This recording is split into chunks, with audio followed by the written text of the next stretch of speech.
Knowing is very connected with where we get entangled with truth. And Bart talked about the fears that come forward connected with holding on to truth as the truth. And one level of those fears is reflected in the fear of not knowing.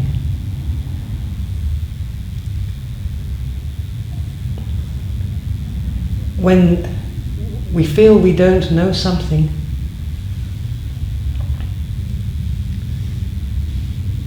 there can be a sense of wondering, almost panic in the mind, to try and construct something or to grasp something.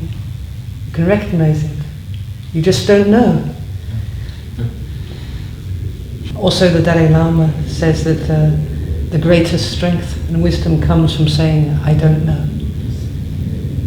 But the fear itself of not knowing is very good to allow. Allow the fear of not knowing.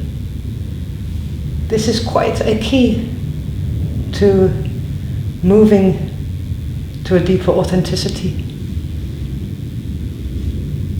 and to the relativity of truths that we talked about. Mastering the many, many truths.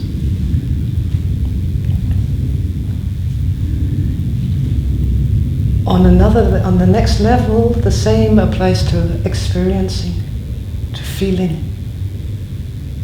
There is a fear of not feeling, a fear of not experiencing. Especially in couples and in marriages and with children,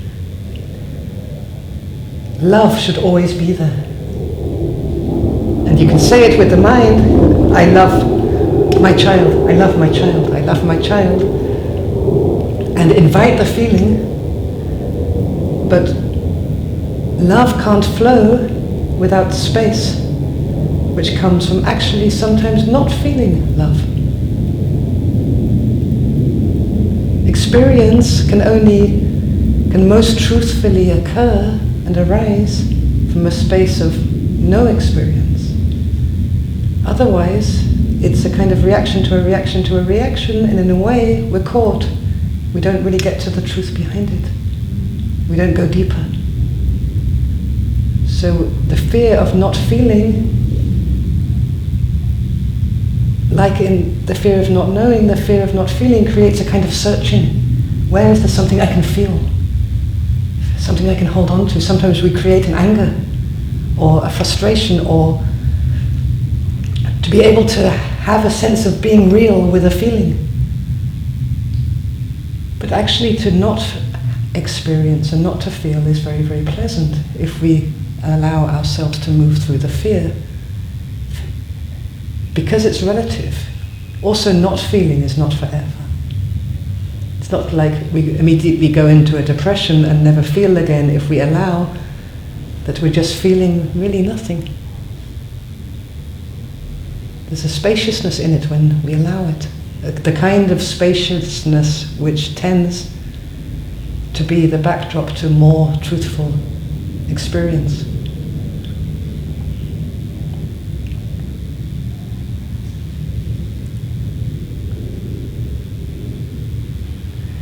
The reason we have this search and rescue thing going on with knowing stuff and feeling stuff is because we lost the connection with the origin of truth, the one that gives truth to everything.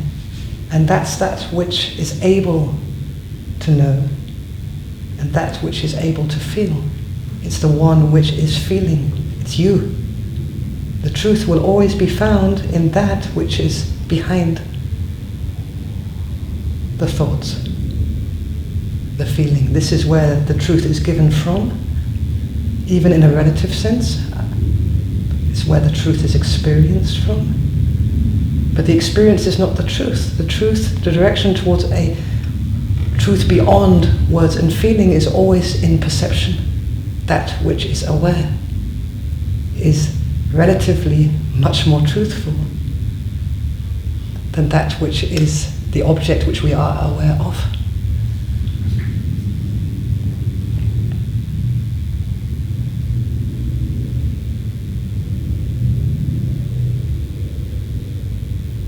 So if we say, I see the flowers, the I is the most truthful thing there. Not the seeing and not the flowers. There's layers.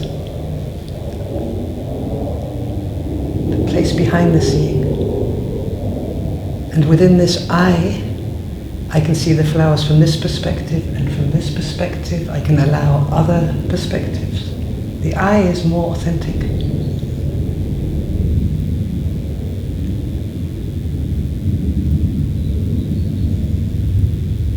In taking responsibility for that, a lot of fear and the need to grasp and to hold on to is reduced, because this is so strong.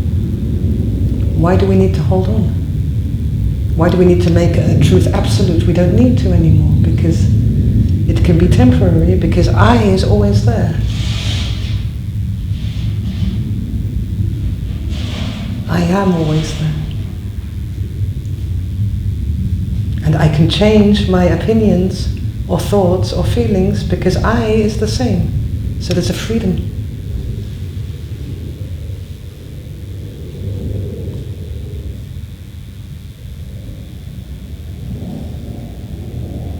I can allow the fear because I am the one allowing the fear. It's just fear. I is huge. So fear is happening right now. I can structure what I know and decide to stand for something which I know in a relative sense, because it doesn't say anything about the I. It's what I stand for right now. It's not going, nothing will be damaged by that. If it doesn't work, I can stand in another place. Same I. I can change my mind. The I is powerful, the mind is changeable.